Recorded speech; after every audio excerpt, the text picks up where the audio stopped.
Di samping laporan temuan minyak, KRI Rem 331 melaporkan secara lisan telah terdeteksi pergerakan di bawah air dengan kecepatan 2,5 knot.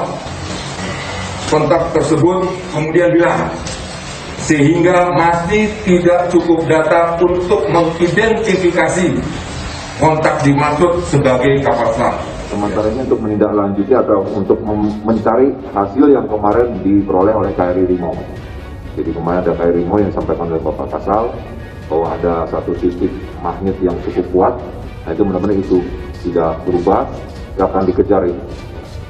Yang mudah-mudahan itu menjadi titik terang. Dalam konteks penyelamatan, selain kita menunggu bantuan dari rekan-rekan luar negeri, yang itu tadi yang masih bisa kita lakukan adalah ya kita mengerahkan yang kita punya kapal selam kita sendiri untuk bisa mencari ke bawahnya. Karena itulah kita mohon semua masyarakat, mari kita berdoa bahwa anak-anak kita bisa kita ketemui dalam waktu yang sesingkat-singkatnya.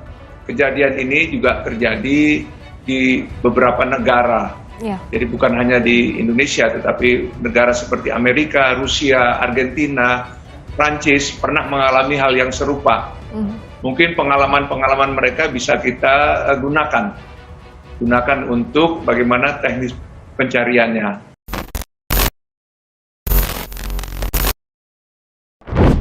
Alhamdulillah, harapan untuk keselamatan semua kru kapal semakin besar. Dengan berhasil ditemukannya titik tenggelamnya kapal Nanggala, sekarang pemerintah berupaya keras untuk melakukan pengangkatan.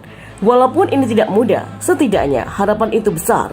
Apalagi dengan semakin banyaknya dukungan terhadap negara kita dari negara-negara sahabat yang siap membantu upaya evakuasi segera dengan 2 unit kapal selam milik TNI Angkatan Laut. Proses rescue dilakukan menyusul titik koordinat kapal yang telah diketahui. Saat ini kami telah mengerahkan 2 unit kapal selam lain untuk melakukan penyelamatan.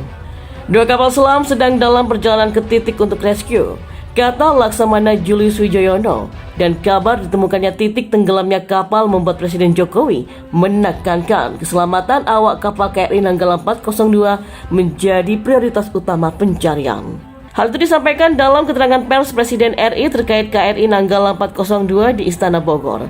Jokowi juga menekankan bahwa prioritas utama proses pencarian KRI Nanggala 402 adalah keselamatan seluruh awak kapal. Prioritas utama adalah keselamatan 53 awak kapal, ucap Jokowi.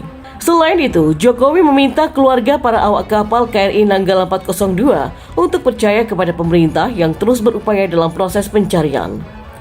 Kepada keluarga awak kapal, saya memahami betul perasaan Bapak Ibu semuanya saat ini. Tapi sekali lagi, pemerintah telah dan akan terus mengupayakan yang terbaik dalam pencarian dan penyelamatan seluruh awak yang ada di dalam kapal selam tersebut, ujar Jokowi. Jokowi pun mengajak seluruh masyarakat untuk mendoakan agar upaya pencarian dan penyelamatan KRI Nanggala 402 diberikan kelancaran.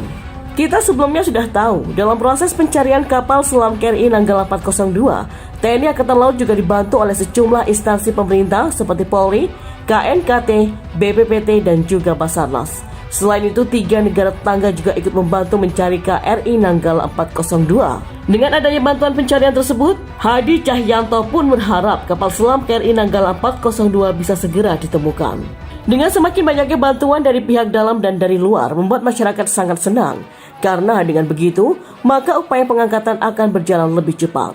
Sementara itu, Kapolri Jenderal Polisi Listio Sigit Prabowo menyampaikan, Polri juga mengerahkan bantuan demi mencari kapal selam KRI Nanggala 402 dari jajaran Armada 2 Surabaya yang hilang kontak saat melaksanakan latihan penembakan torpedo SUT di perairan Selat Bali. Mudah-mudahan ini juga bisa membantu mempercepat pencarian terkait kondisi terakhir kapal Nanggala yang saat ini masih terus dipastikan di titik akhir.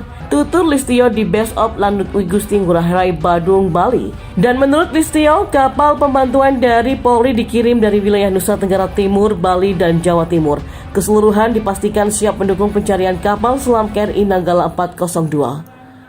Kemudian kami juga mengirimkan alat robotik yang bisa diturunkan ke bawah air kedalaman 300 meter dan juga sonar yang bisa menembak kurang lebih dari 1 km yang sering kami gunakan mencari pesawat-pesawat yang tenggelam, kata Listio. Kepala Dinas Penerangan TNI Angkatan Laut atau Kadis Penal Laksamana Julius Wijoyono mengatakan ada sebanyak 53 kru yang ikut dalam pelatihan tersebut.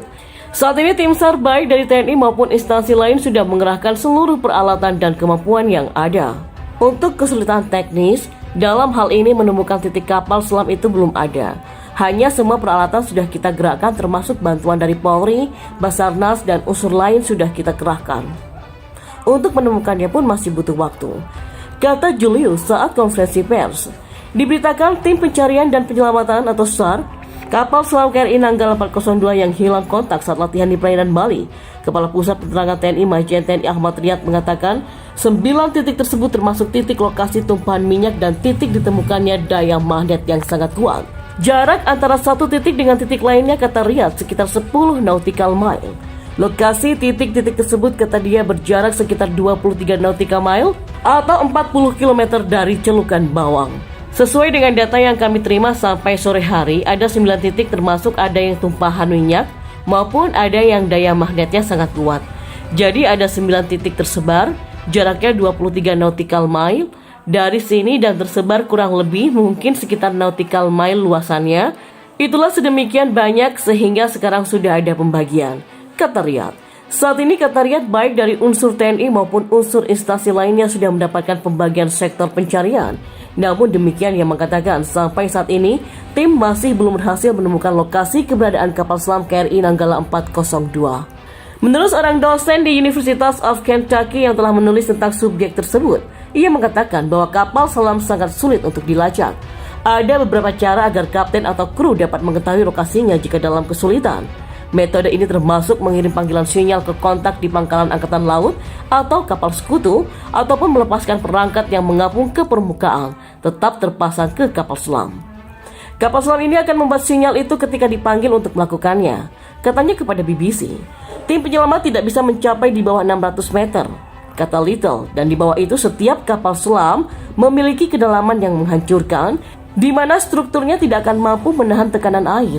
Jadi sangat jarang kapal selam tenggelam, kata Mr. Little.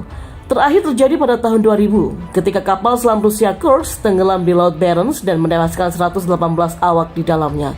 Jumlah hari di mana kru dapat bertahan hidup tergantung pada berapa lama mereka telah melakukan tugas di bawah air dan seberapa siap mereka untuk kehilangan tenaga. Jika baterai telah diisi dan udara segar, maka prospeknya penuh harapan, kata Dr. Farley. Sehubungan dengan kapal selam Argentina, ia menambahkan, jarak keluar tampaknya menjadi 10 hari jika mereka dipersiapkan dengan baik. Nah, dengan kemungkinan kekurangan oksigen dan penumpukan karbon monoksida, mati lemas adalah resiko nomor 1. Oksigen dapat disuplai lewat tabung atau generator yang melakukan proses yang dibuat elektrolisis, yang secara efektif memisahkan komponen seperti air dan oksigen. Namun kurangnya daya akan menghambat proses ini dan pasokan mungkin akan habis secara bertahap. Dr. Farley menunjukkan bahwa jika kompartemen di dalam kapal selam yang terperangkap menjadi banjir, maka ini dapat menyebabkan kebakaran kilat dan bahaya lainnya karena udara semakin terkompresi.